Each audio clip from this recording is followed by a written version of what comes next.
在这个世界上，最富有的人往往不是流汗最多的人。如果你一直靠出租自己的时间来赚钱，你这辈子都注定无法实现真正的财富自由。我们从小到大听过的最大谎言之一，可能就是那句吃得苦中苦，方为人上人。这种观念像一道无形的枷锁，把无数聪明勤奋的人死死地困在了老鼠赛跑的轮盘里。你每天早出晚归，挤在水泄不通的地铁里，或者在深夜的办公室里猛敲键盘，你以为这就是通往成功的必经之路，但事实极其残酷。如果你仔细观察这个社会的财富分配规律，你会发现一个让人倒吸一口凉气的真相：财富的增长从来不是靠单纯的体力堆砌，更不是靠熬夜加班换来的。你想想看，一个在餐厅里端盘子的服务员，或者一个在流水线上打螺丝的工人，他们每天工作10几个小时，累得腰酸背痛，他们不可谓不努力。甚至一个在大城市的高级写字楼里做 PPT 的白领，一个在法庭上唇枪舌剑的律师，一个在手术台前站了一整天的外科医生，他们同样非常拼命，但是这两种努力在财富积累的效率上有着本质的差别，而在终局上却又面临着同样的困境。为什么？因为他们都在玩一个叫做线性回报的游戏，在这个游戏里，你投入1小时的时间换取1小时的报酬。你的时间是有限的，你每天只有24个小时，你还要睡觉、吃饭、通勤，这就意味着你的收入永远有一个看不见的物理天花板。不管你的时薪是50块还是5000块，只要你停止工作，你的收入水龙头就会被瞬间拧紧。当你意识到自己正在被这种无休止的忙碌慢慢吞噬的时候，当你发现哪怕自己拼尽全力，也只是勉强维持在一个看似体面的生活水平时，那种深切的焦虑感和无力感是无法掩饰的。在这个充满喧嚣和内卷的时代，我们太容易迷失在别人设定的轨道里，盲目地跟着人群向前奔跑，却忘了停下来看一眼脚下的路到底通向哪里。如果你也曾经在深夜感到这种深深的无力感，如果你也想彻底打破这种用命换钱的死循环，我希望你能停下来花一点时间订阅这个频道，给这期视频点个赞。这不仅是对我的鼓励，更是你向自己潜意识发出的一个明确信号，你已经决定不再随波逐流，你准备好要重塑自己的财富认知了。同时，我非常希望你在评论区留下一句话：我不再出卖时间，我要建立杠杆。当你敲下这行字的时候，请你在心里默念它，让它成为你打破旧有思维惯性的第一步，你的思维轨迹就会从这一刻开始发生真正的偏转。现在让我们一起撕开这些关于努力的虚假外衣，看看财富真正的运作机制是什么。为什么我们要对出卖时间这种赚钱方式保持极高的警惕？因为这不仅关乎你的银行卡余额，更关乎你的生命质量。时间是我们每个人拥有的最绝对公平，也是最稀缺的资源。每一秒钟的流逝都是你生命燃料的消耗。当你把大把的时间打包卖给老板、卖给公司、卖给客户的时候，你其实是在透支你体验真实生命的机会。你为了在市区买一套稍大一点的房子，为了给车子升级一个更好的品牌，你签下了长达30年的贷款合同。从那一刻起，你就不再是那个自由的灵魂了，你变成了一个被账单驱动的齿轮。你不敢轻易辞职，不敢生病，不敢有太多属于自己的非分之想。你在公司里小心翼翼地察言观色，为了一个升职加薪的名额和同事明争暗斗。你告诉自己，等熬过这几年，等做到了总监的位置，一切就好了。但这只是一个虚幻的海市蜃楼。你有没有发现，那些真正做到了总监甚至副总裁位置的人，他们看起来依然不快乐，甚至比你更焦虑，因为他们的生活方式和他们的收入是同步膨胀的。他们需要供养更大的房子，需要支付孩子高昂的私立学校学费，需要维持那个阶层应有的体面社交。他们的时薪确实变高了，但他们依然在这个滚轮上，只是滚轮转得更快了，一旦停下来，摔得也会更惨。这就回到了我们前面说过的那个极其关键的概念，只要你还在靠出卖时间赚钱，你就注定无法获得真正的自由。自由不是说你想做什么就做什么，真正的自由是你不想做什么就可以不做什么。而这种拒绝的底气只能来源于你拥有一个不需要你时刻盯着也能自动运转的财富系统。那么那些真正脱离了老鼠赛跑的人，那些看起来似乎并不怎么忙碌却拥有惊人财富的人，他们到底掌握了什么秘密？答案只有2个字：杠杆。在物理学中，阿基米德说过，给我一个支点，我就能撬动地球。在财富的世界里，杠杆就是那个能让你用极小的力气撬动巨大回报的支点。如果没有杠杆，你就像是一个在平地上用双手推着巨石前行的人，每前进一步都要耗尽全力。而有了杠杆，你就像是坐在了推土机里，轻轻拨动操纵杆就能移山填海。我们需要深刻理解杠杆的演进历史，才能看清我们现在所处的时代红利。在人类历史的很长一段时间里，最古老最传统的杠杆是劳动力杠杆，也就是让别人为你工作。如果你是一个工厂老板，你雇佣了1000个工人，这1000个人每天为你创造的剩余价值就是你的劳动力杠杆。但在现代社会，劳动力杠杆其实是一种非常糟糕的杠杆形式。为什么？因为管理人类是一件极其复杂、充满摩擦力的事情。你需要懂心理学，懂组织架构，你需要面对员工的抱怨、离职、消极怠工。管理一大群人不仅需要极高的情商，还会消耗你极其庞大的心智带宽。很多小老板每天一睁眼就是几十号人的工资要发，他们虽然是老板，但活得比员工还要心力交瘁。他们不是拥有了企业，而是被企业拥有了。后来随着金融体系的建立，出现了第二种更高级的杠杆，那就是资本杠杆，也就是用钱来生钱。这是过去几百年来最顶级的富人们一直在玩的游戏。巴菲特就是利用资本杠杆的绝佳代表。他不需要管理几万名制造业工人，他只需要坐在奥马哈的办公室里阅读大量的财报，然后做出资本配置的决定。他把庞大的资金注入到那些优秀的企业中，让那些最聪明的 CEO 和最勤奋的员工去为他创造价值。资本杠杆的威力是巨大的，它的摩擦力比劳动力杠杆小得多。但资本杠杆有一个致命的门槛，你首先得有钱。这对于一个刚出社会的年轻人，或者一个背负着房贷车贷的普通白领来说，是一个很难跨越的鸿沟。你拿着每个月辛辛苦苦省下来的几千块钱去投资，哪怕你拥有巴菲特一样的年化收益率，在绝对金额上你也无法实现阶层的跨越。这是否意味着普通人就彻底没有机会了？绝不是。我们这一代人是极其幸运的，因为互联网和数字技术的爆炸式发展，为我们带来了一种人类历史上前所未有的全新杠杆。我把它称为零边际成本杠杆，或者叫无需许可的杠杆。这也是我今天最想和你深入探讨的核心。什么是无需许可的杠杆？就是代码和媒体。想想看，当你写下一段可以自动运行的计算机代码，或者当你录制了一段视频，写下了一篇文章，并把它发布到网络上的时候，会发生什么？这段代码，这个视频就变成了你不知疲倦的数字分身，它不需要吃饭，不需要睡觉，不需要你给它发工资，更不会和你闹情绪。它可以同时为10个人服务，也可以同时为1000万个人服务，而你付出的复制成本几乎为零。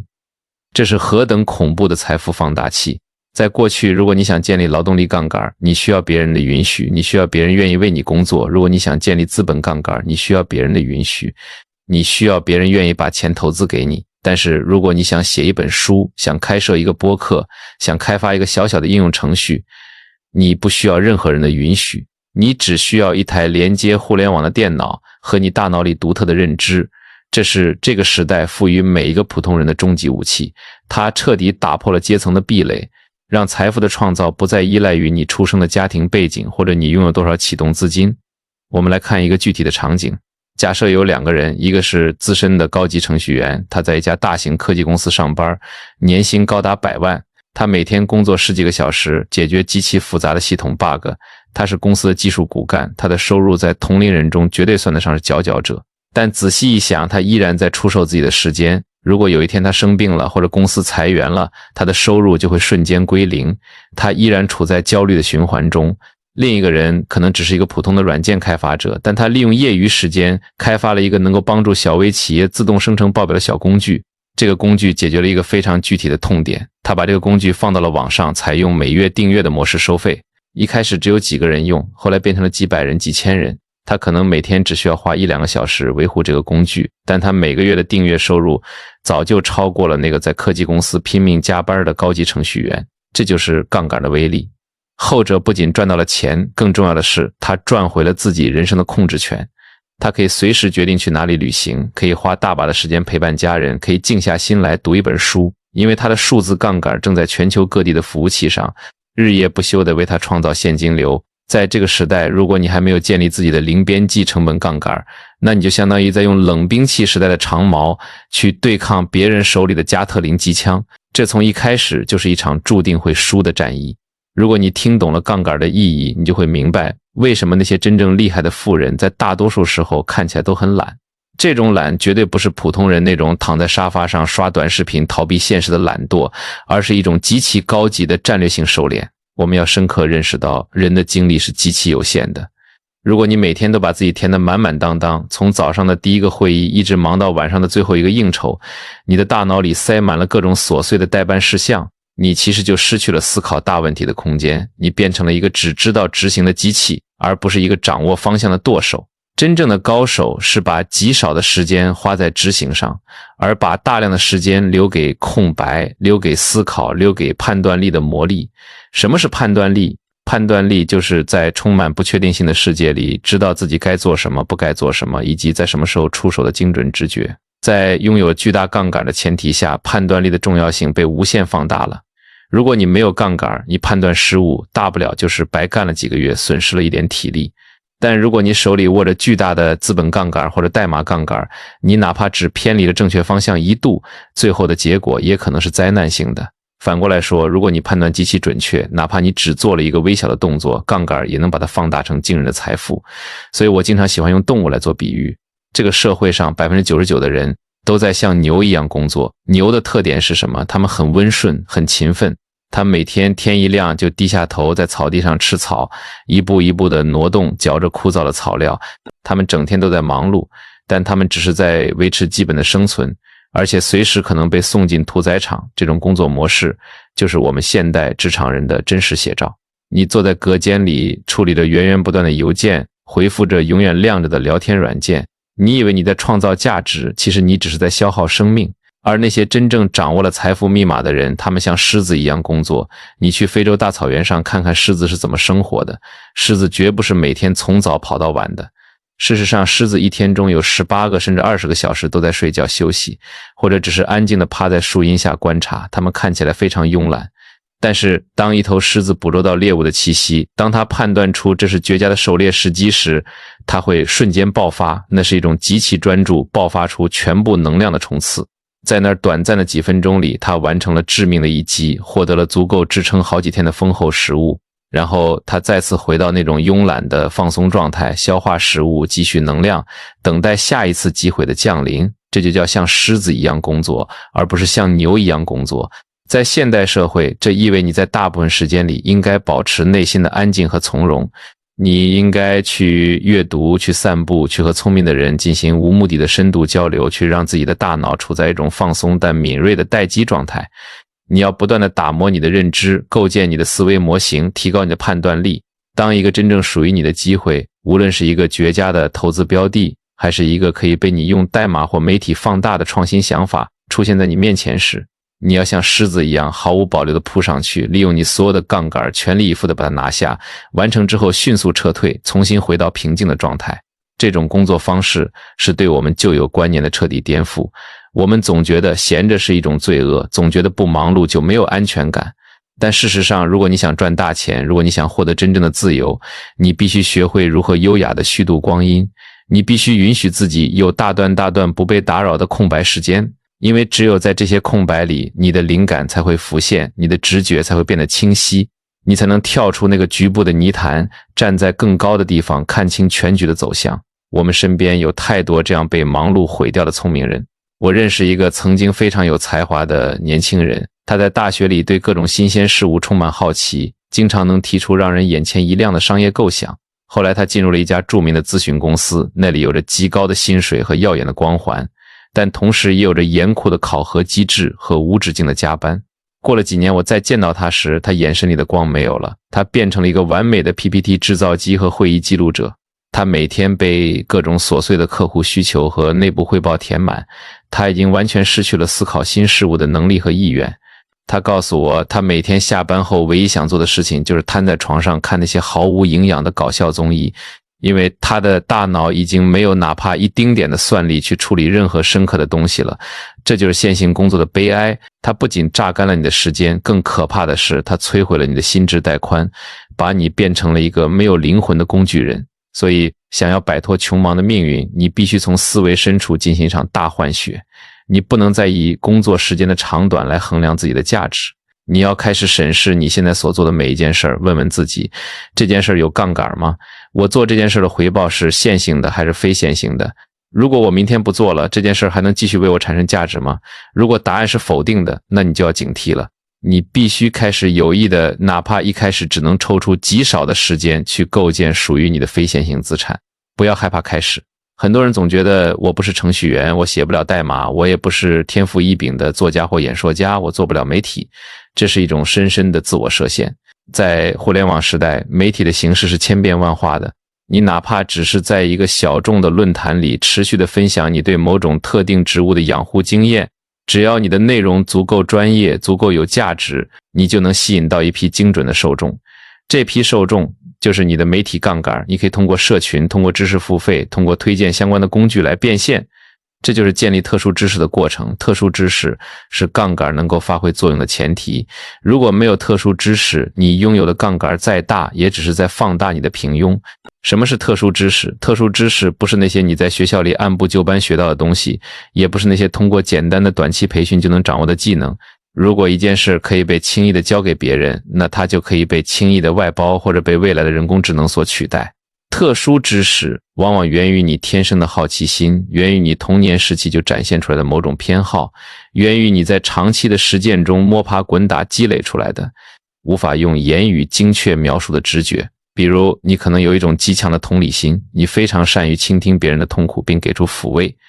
这在别人看来可能只是一种性格特点。但如果你能把它结合心理学的框架，通过文字或音频的形式传播出去，这就是一种极其稀缺的特殊知识。再比如，你可能对数据有着天生的敏感度，你能在杂乱无章的财务报表里一眼看出问题的所在。如果你能结合投资的工具，这就是能为你带来源源不断财富的特殊知识。寻找特殊知识的过程，其实就是寻找真实自我的过程。你不能看着现在社会上流行什么行业最赚钱，就去强迫自己学什么。你看着别人搞人工智能赚了钱，你也去报班学编程，但你其实打心底里讨厌写代码，这种违背本性的努力是注定无法长久的。你可能可以咬牙坚持1年2年，但你绝对拼不过那些哪怕不给钱也愿意没日没夜研究代码的极客。在杠杆时代，只有当你做的事情感觉像是在玩耍，而别人看你却觉得你是在拼命工作时，你才真正找到了你的特殊知识。因为只有源于纯粹的热爱，你才能忍受前期的寂寞，你才能在这个垂直领域里深耕到极致，直到无人能及。当我们把特殊知识、无需许可的杠杆以及像狮子一样的判断力结合在一起时，你就拥有了一套无坚不摧的财富获取系统。这个时候，你赚钱的逻辑就彻底改变了。你不再是为了月底的那份固定薪水而强迫自己早起，你不再需要去讨好那个你根本看不起的上司，你所做的一切都是在为你自己的系统添砖加瓦。你的每一次输出，每一次思考，都会沉积在互联网的某个角落，成为你不断滚动的雪球。这不仅是财富的觉醒，更是精神的觉醒。在这个过程中，你会逐渐体会到一种深刻的平静。很多人认为赚钱是一件充满铜臭味的事情，认为追求财富会让人变得贪婪和焦虑。但在我看来，如果你用正确的方式去赚钱，这恰恰是一场非常高级的修行。因为在这个过程中，你必须直面自己人性的弱点，你要克服急功近利的贪婪。因为建立杠杆和积累特殊知识是一个极其漫长的过程，它在很长一段时间内都是没有明显回报的。就像一根竹子，前4年可能只长了几厘米，但第5年却能以每天几十厘米的速度疯长。如果你没有足够的耐心，你就会在爆发前夜选择放弃，重新回到出卖时间的安稳牢笼里。你要克服在乎别人眼光的恐惧。当你选择不走寻常路，当你辞去那份看起来光鲜亮丽的体面工作，跑去家里写代码或者做视频时，你周围的亲戚朋友，甚至是最亲近的伴侣，可能都会对你投来质疑和不解的目光。他们会用传统社会的稳定价值观来评判你，认为你是在胡闹。在这个时候，你有没有勇气坚持内心的声音？你有没有那种被讨厌的勇气，决定了你能不能跳出那个平庸的引力圈？你还要克服对确定性的痴迷。打工是最具确定性的，哪怕你今天摸鱼了，只要没被发现，月底的工资照发。但创业建立自己的杠杆是充满不确定性的，你可能几个月颗粒无收，你可能面临产品的失败，市场的冷眼。如果你无法和这种不确定性共处，如果你一遇到挫折就感到极度的焦虑和痛苦，那你可能确实更适合做一头安稳的牛。但如果你能把这种不确定性视为生活的常态，甚至从中感受到一种冒险的刺激，你就具备了成为强者的潜质。所以真正的赚钱高手往往都是那些在内心深处已经完成了自我重塑的人，他们深刻地理解了世界的运转规律，他们不再试图去改变别人，甚至不再去抱怨社会的不公，他们把所有的注意力都收回到自己身上，专注于提升自己的认知，打磨自己的技能，构建自己的系统。让我们再把目光投向那些被困在系统里的普通人，很多时候他们之所以痛苦，不仅仅是因为没钱，更是因为他们陷入了一种思维的迷宫。他们觉得是因为自己不够努力才导致了现在的窘境，于是他们拼命的在这个迷宫里奔跑，撞得头破血流。但他们没有意识到这个迷宫的出口根本不在墙上，而是在头顶。你需要的是思维的升维，而不是在同一个维度里的盲目用力。当你还在为今天有没有拿到加班费而斤斤计较时，别人已经在思考如何用一段脚本替代掉整个部门的工作。当你还在为如何在办公室政治中站队而耗费心神时，别人已经在互联网上连接了成千上万个和自己同频的灵魂。这就是维度的差异。低维度的努力在维度的降维打击面前显得如此苍白无力。这让我想到很多年轻人在面对职业选择时的迷茫。他们经常问，我是应该去大厂做一颗安稳的螺丝钉，还是应该去初创公司拼一把？其实去哪里并不重要，重要的是你以什么样的心态在工作。如果你去了大厂只是为了混那份看似丰厚的薪水，每天机械地完成任务，那即使你在那里待上10年，你也只是拥有了1年的经验，重复了10次。一旦你离开那个平台，你什么都不是。但如果你把大厂看作是一个巨大的资源库，你在那里不仅是完成任务，更是去观察他们是如何运作的，去学习他们最先进的管理体系，去建立你能带走的人脉资源，并且在业余时间不断打磨你自己独特的技能。那大厂就是你借用的杠杆。同样，如果你去了初创公司，不要只是为了那一点微薄的期权而拼命干活，你要把自己当成是这家公司的合伙人，你要去深入了解业务的每一个环节，你要在混乱中锻炼自己的解决问题能力和判断力。你在这个过程中积累的特殊知识，才是你未来最大的资产。归根结底，无论你身处何地，你都要时刻保持一种警惕。我现在的所作所为是在建立我的资产，还是在消耗我的生命？我的每一分努力是否都在为未来的指数级增长做铺垫？这种视角的转变起初是极其痛苦的，因为它要求你全盘否定过去几十年来社会灌输给你的价值观，它要求你承认你过去很多看似勤奋的努力，其实都是在感动自己，都是无效的。这对于人的自尊心是一个巨大的打击，但这也是你走向真正强大的必经之路。你必须亲手打碎那个旧的自己，才能重塑一个具备富人思维的新自我。我们要明白，在这个充满噪音的时代，保持清醒是一种极具稀缺性的能力。每个人都在试图抢夺你的注意力。短视频在用廉价的多巴胺轰炸你的大脑，消费主义的广告在不断制造你的焦虑，告诉你只要买了那个包、那辆车，你就能获得幸福。如果你不建立起自己强大的认知防火墙，你就会像大海里的一叶孤舟，被这些汹涌的暗流随意摆布。所以我一直极力推崇一种极简的生活方式，这不是说你要去过苦行僧一样的生活，拒绝一切物质享受。真正的极简是对你的时间和精力进行无情的剔除，把你生命中那些不重要的人、不重要的事情、不重要的情绪统统清理出去。你的社交圈不需要那么大，有几个能进行灵魂对话的朋友就足够了。你不需要去关注那些与你无关的娱乐八卦和宏大叙事，那只会消耗你的情绪价值。当你把这些杂质都过滤掉之后，你的内心就会变得极其澄澈，你会有更多的时间去面对真实的自己，去倾听内心的声音。你会发现，原来你可以一整个下午只专注于阅读一本晦涩的哲学书，而不会觉得无聊。原来你可以一个人在公园里坐着发呆，感受微风拂过树叶的沙沙声，而不会觉得孤独。在这种宁静的状态下，你的灵感会源源不断的涌现，你的判断力会变得极其敏锐。你就像一个把剑擦拭的雪亮的剑客，平时不露锋芒，但一旦出剑必定见血封喉。这其实和很多古老的东方智慧不谋而合。在佛教和冥想的修行中，强调的是不执念，是活在当下。当我们把这种智慧应用到财富的追求上时，就会产生一种奇妙的化学反应。你依然在追求财富，但你不再是对金钱充满焦躁和饥渴的奴隶。你把赚钱看作是一场有趣的游戏，看作是你认知变现的一种自然结果。你不执着于眼前的得失，因为你知道，只要你的系统是正确的，只要你在做具有复利效应的事情，财富的到来只是时间问题。这种松弛感是那些靠拼命压榨自己来赚钱的人永远无法体会到的。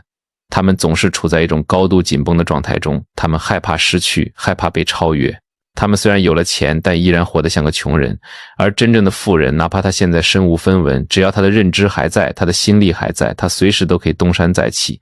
因为他掌握了财富生成的底层密码，他本身就是一个移动的财富制造机。朋友们，人生的路很长，但关键的转折点其实只有那么几个。当你今天听到这些话，当你开始反思自己每天忙碌的意义时，这就可能是一个极其重要的转折点。不要让这种反思仅仅停留在感动和感慨的层面上，认知只有转化为行动，才能产生真正的力量。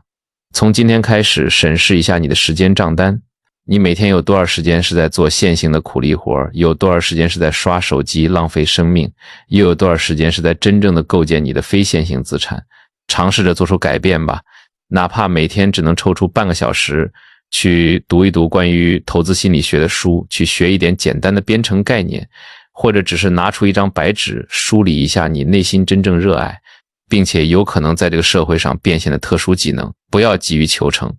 杠杆的建立需要时间，复利的威力需要在长周期中才能显现。你要学会像一个园丁一样耐心地播种、浇水、施肥，然后静待花开。在这个过程中，你会遇到嘲笑，会遇到自我怀疑，会遇到无数次想要放弃的瞬间，但只要你在心里深深地记住那句话，我绝不做一个出卖时间度日的 NPC， 我要成为我自己人生的玩家，你就一定能熬过那些黑暗的时刻。这只是一场关于财富与心智革命的开端。我们刚刚拆解了为什么穷人越忙越穷，为什么你需要杠杆，以及为什么你需要像狮子一样培养判断力，但这只是硬币的一面。在这个庞大的财富哲学体系中，还有太多极其硬核且反常识的领域等待我们去挖掘。比如，当你初步建立了杠杆之后，你该如何保护你不受人性的反噬？为什么说在这个世界上最好的商业模式是那些能够无限次玩耍的重复博弈游戏？以及在人工智能呼啸而来的未来，普通人手里最后也是最坚固的护城河到底是什么？在我们真正踏入财富构建的深水区时，你必须先认清你周围的同伴和你们正在玩的游戏本质。很多人在初步掌握了杠杆的概念后，会陷入一种短期的狂热中，他们开始疯狂地寻找捷径，试图用代码或者媒体去收割一波快钱。他们今天做这个热门项目，明天看那个风口吹起来了，又跑去凑热闹，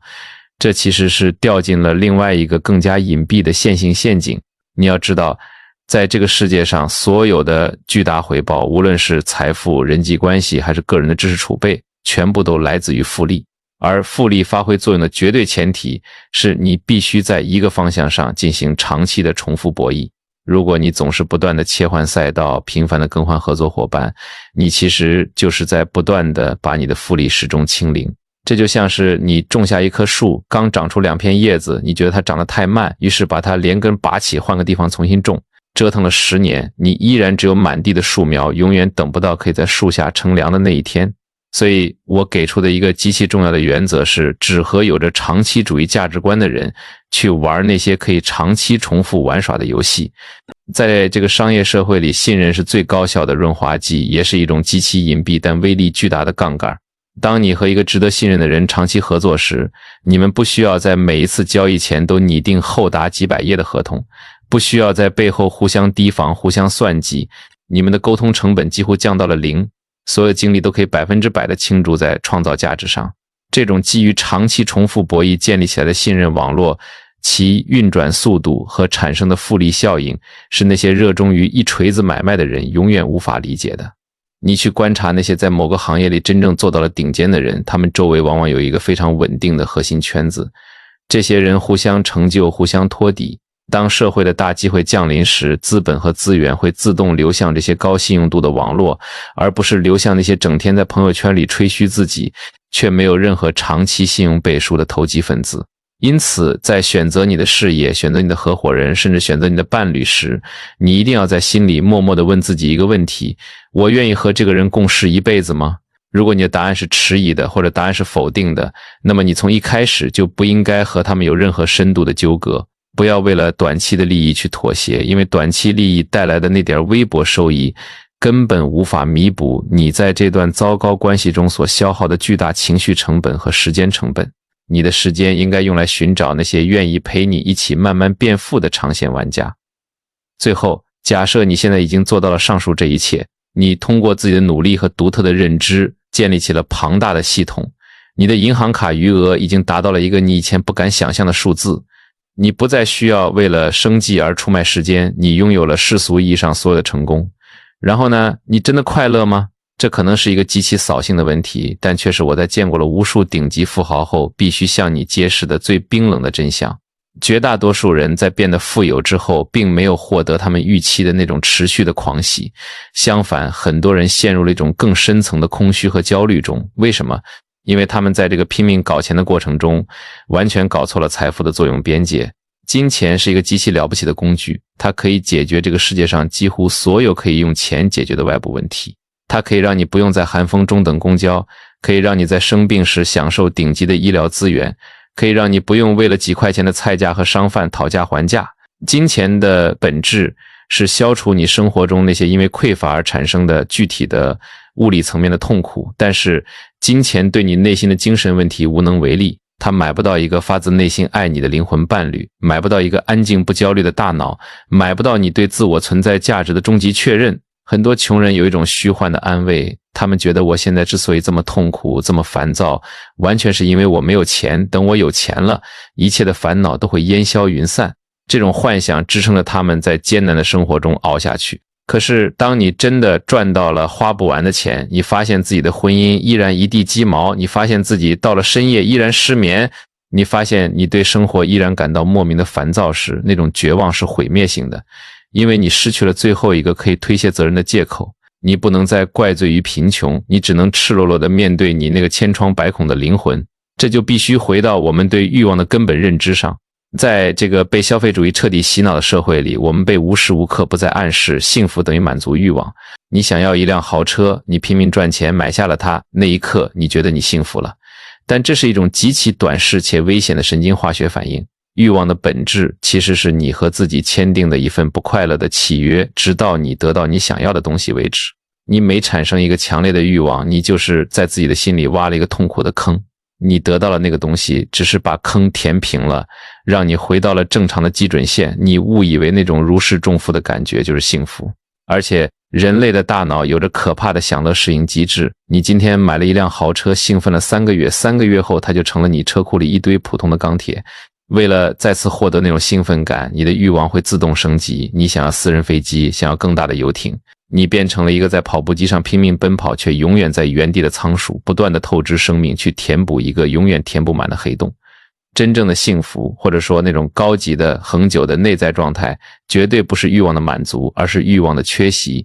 幸福不是你得到了什么，而是你觉得你什么都不缺。它是一种默认状态，是当你把所有关于过去懊悔的噪音和对未来焦虑的噪音全部关闭后，剩下的那种深沉的宁静。当你坐在阳光下感受着呼吸，你觉得此刻的世界很完美，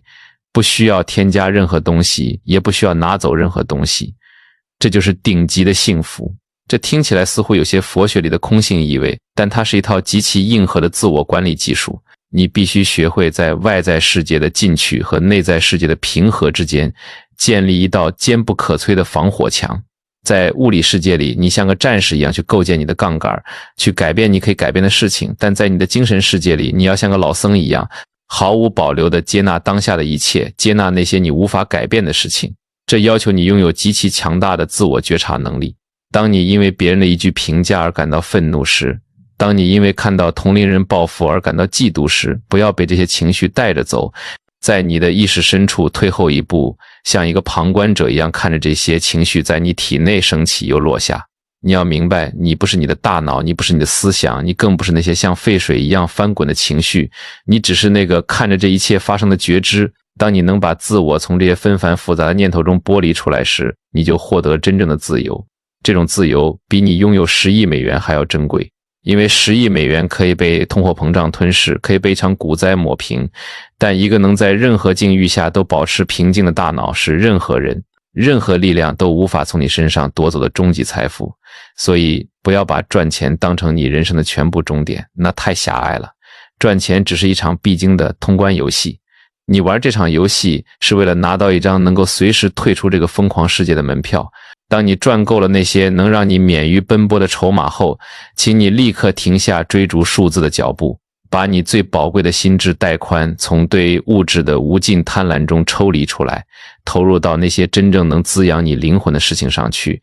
疯狂的阅读吧。不要去读那些今天流行明天就被遗忘的速成畅销书，去读那些经过了数百年甚至上千年时间检验的经典，去读哲学，去读进化生物学，去读微观经济学，去读那些试图解释这个世界底层运转规律的硬核知识。一开始你可能会觉得枯燥，那就去读任何你喜欢的东西，读到你彻底爱上阅读为止。阅读是人类文明赋予我们最廉价最高效的思维升级外挂。一个有着深厚阅读习惯的人，他的内心世界是极其广袤和坚韧的，他不会因为现实生活中的一点小挫折就觉得天崩地裂，因为他在书里已经经历过无数次人类文明的沧海桑田。去锻炼你的身体吧，把照顾你的这具碳基躯体放在仅次于你精神修行的位置上。一个整天腰酸背痛被慢性疾病折磨的人是无法谈论什么高维度的精神自由的。去进行重量训练，去流汗，去感受肌肉撕裂后重组的生命力，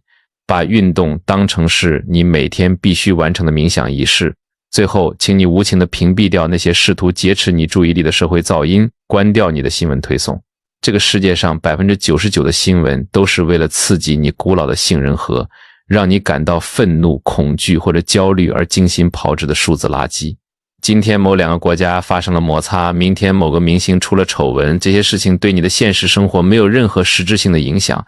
他们唯一的共同点就是他们在消耗你极其宝贵的生命燃料，把你的目光从那个看似宏大但其实极其虚妄的外部世界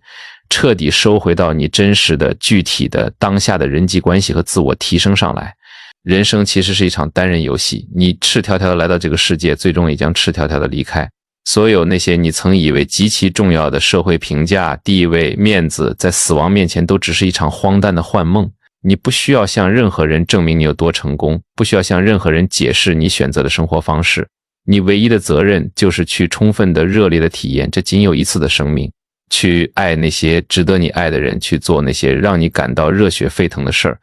去建立能让你获得自由的杠杆，然后在看透了这所有游戏规则之后，依然能够用一种轻松甚至有些戏谑的心态去拥抱这个充满不确定性的世界。今天我们聊得非常深，从打破线性的努力陷阱，到构建代码与媒体的杠杆，从像狮子一样的判断力，再到真实性的护城河，直到最后触及财富与内心平静的终极哲学。这其中的每一个概念，如果能够真正融入你的底层操作系统，都足以让你的生命轨迹发生巨大的跃迁。但在知识和行动之间，永远隔着一道巨大的鸿沟。我非常希望这场漫长的对话不仅仅是你今天用来消磨时间的背景音，而是能够成为点燃你内心某处引线的火花。现在是时候让你做出选择了，你准备好从那个被设定的剧本里跳出来，开始构建属于你自己的杠杆和真实人生了吗？或者在这篇漫长的思辨中，哪一句话像一根针一样精准地扎中了你一直试图掩饰的痛点？我极其渴望听到你最真实的反馈，请你在评论区留下你的思考，哪怕只是几句简短的感悟，或者告诉我你决定在明天做出的第一个小改变。你的每一次分享不仅是对我最大的支持，更是你在向这个世界宣告你的觉醒。如果你觉得这些内容真的对你有所启发，请不要吝啬你的点赞，并一定要订阅这个频道。在这个充满喧嚣和噪音的网络海洋里，我们需要这样一个安静但充满力量的角落，来不断地打磨我们的心智，互相见证彼此从一个疲惫的系统 NPC 进化为自己生命这盘大棋的执子之人。期待在评论区看到你精彩的留言，我们下一次的深度探索再见。